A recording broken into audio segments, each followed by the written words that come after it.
मत्तीको पुस्तक 7 अध्याय।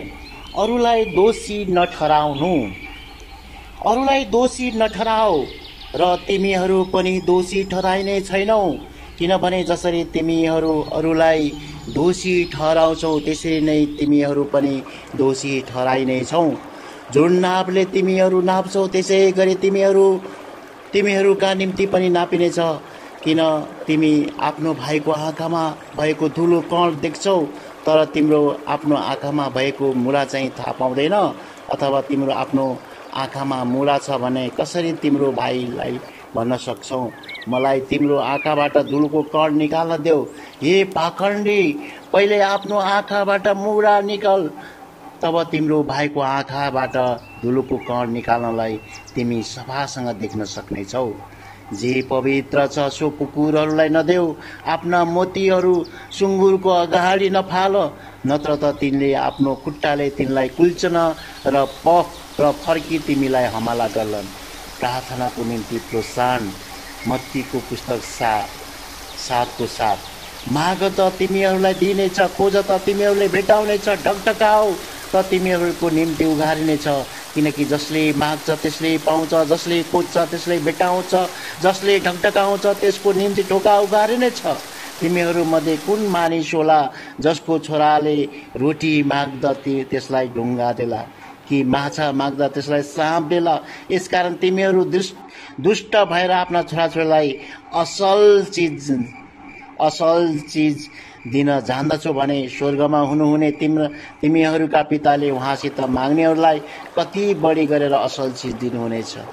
मानिसहरूले तिमीहरूसँग जस्तो व्यवहार गरून् भन्ने तिमीहरू चाहन्छौ, तिमीहरू पनि तिनीहरूसँग त्यस्तै व्यवहार गर, किनभने यही नै व्यवस्था र अगमवक्ताको शिक्षामा सारांश हो। मत्ती 7:13। साँघुरो र फराकिलो बाटो। साँघुरो ढोकाको भित्र पस, किनभने विनाशमा पुर्याउने ढोका फराकिलो र बाटो सजिलो हुन्छ, यसबाट भित्र पस्ने धेरै हुन्छन्। किनभने जीवनमा पुर्याउने ढोका साँघुरो हुन्छन् र बाटो कठिन हुन्छन्, जसले चाहिँ जीवनमा पुर्याउँछ र त्यसले त्यो भेटाउने थोरै नै हुन्छन्।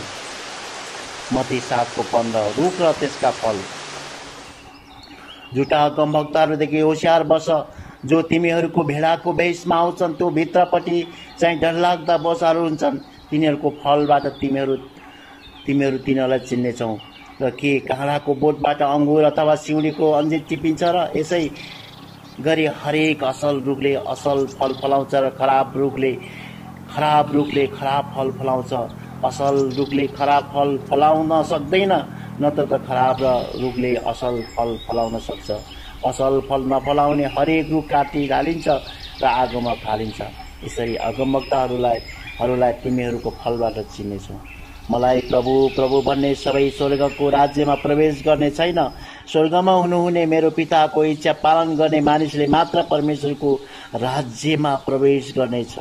त्यो दिन धेरैले मलाई भन्नेछन्, प्रभु प्रभु, के हामीले तपाईँको नाउँमा अगमबाडी बोलेनौ? तपाईँको नाउँमा भूतहरू तपाएनौ? तपाईँको नाउँमा अनेक शक्तिशाली काम गरेनौ र? अनि म तिनीहरूलाई सफासँग भनेछु, मैले तिनीहरूलाई कहिल्यै चिनेको छैन। ए अधर्म काम गर्नेहरू हो, मबाट दूर हो। 2 किसिमको जग। मत्ती 7:24। 2 किसिमको जग। यसकारण जसले मेरो वचन सुन्छ पालन गर्छ, म एउटा बुद्धिमानी मानिसहरूसँग त्यसको तुलना गर्छु, जसको आफ्नो घर चट्टानमाथि बनायो अनि पानी पर्यो, बाढी आयो अनि हुरी चल्यो र त्यस घरमाथि बजारियो र पनि त्यो घर ढलेन, किनकि त्यो चट्टानमाथि बसालेको थियो। जसले मेरा यी वचन सुनेर पनि पालन गर्दैन त्यसको तुलनामा एउटा मूर्ख मानिस गरिन्छ, जसले आफ्नो घर बाल्लामाथि बनायो, पानी पर्यो, बाढी आयो अनि हुरी चल्यो र त्यस घरमाथि बजारियो, त्यो घर ढल्यो र त्यसको ठुलो विनाश भयो। यसुले यो कुरा भनिसकेपछि भिड उहाँको शिक्षा सुनेर छक्क पर्यो, किनकि उहाँले तिनीहरूका शास्त्रीहरूले झैँ होइन, अधिकार भएको मानिसले जस्तो गरी सिकाउनु भयो। आमेन आमेन। मत्ती 7:1 देखि 29 सम्मको पाठ यही समाप्त भएको छ। आमेन।